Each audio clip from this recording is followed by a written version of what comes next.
300斤胖多囊产后吃点啥？老公朋友请吃小火锅，出发之前在家吃饱。都说3个多月到了日母期，我这个头发是哐哐的掉。我儿子吧，就是只要粘在我身上，就是出一头汗都行，只要妈妈在身边，怎么地都行，一放下就行，非要在我身上趴着睡。哎呀，这个小崽子，真是的，在肚子里的话就格外的矫情，现在真是更矫情了。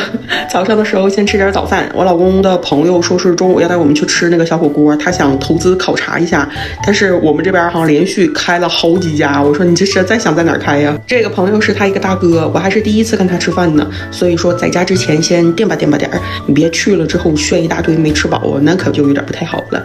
吃了个大饭包，还有水煎包，这个是那种焗寿司，上面它是那种满满的蛋黄酱，还有鱼子，我特别喜欢吃他家这份寿司，37块钱，就是有那种甜甜的，加上大米饭粒儿，它如果里面不放肉松就好了，我就特别不喜欢寿司里面放肉松。对了，说到这个寿司，我突然想起来，你还记得那个市区有一家蟹柳蛋花寿司吗？他家那个蟹柳加上沙拉酱，再加点火腿丝儿，简直就是一绝。没有吃自助餐了，也好久没有去市区住酒店了。买了一份卤肉饭，它那个肉味儿还行，但是下面的那个米饭有点没滋啦味儿的，拌了点这个虾辣脆里头，还别说还挺香的。就是这么一口卤肉甜滋啦的，然后再带上这么一口大米饭，再拌上这个辣椒酱，简直绝了。它里面有那个花生、芝麻、瓜子儿，就是你吃一口满嘴留香。这个辣椒酱辣辣酥酥的，而且还脆。买这么多肯定有人问我还挺贵的吧？其实一点都不贵。我在抖音上发现个好地方能领优惠券，3瓶不到10块钱，这么划算。肯定有人问我从哪儿买的，就在抖音商城秒杀频道买的。点商城进入秒杀频道或点评论区就能买，点评论区看看。我点了一份鳗鱼饭，他家这个鳗鱼饭卖的其实不咋贵，才30来块钱儿。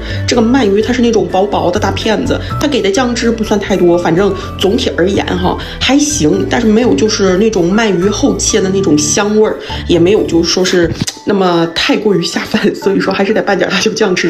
差不多赶上中午头的时候，我们就来这个商场了。今天商场人不算是太多，我们去的这一家小火锅它竟然还有位置，这是挺让人难以置信的。我每次就可爱喜欢他家那个芝麻酱，里面再加点他家有那个小虾酱，就很香。就我这一碗呢，哎呀，真的我自己调的实在是太美味了。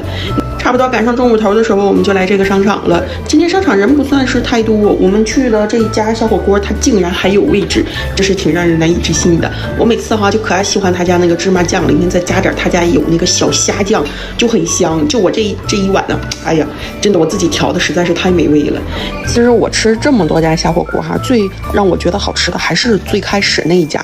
这个家的话怎么说，就是菜品呢虽然是比那家多一点，这个调料也会好吃一些，但是中途还是感觉没有之前那一家好。一开吧就跟雨后春笋一样，全都冒出来了。我们现在这边应该是有4家这样的小火锅，基本上每个商场都有。为什么现在竟然变成了迷你版的小汉堡？以前小汉堡的话还挺大的呀，现在真的巨小一个，比瓶盖大不了多少。这个大哥跟我老公他们俩都没吃多少，他们就是浅尝一下，就是看看各个菜品菜色呀之类的，看看值不值的。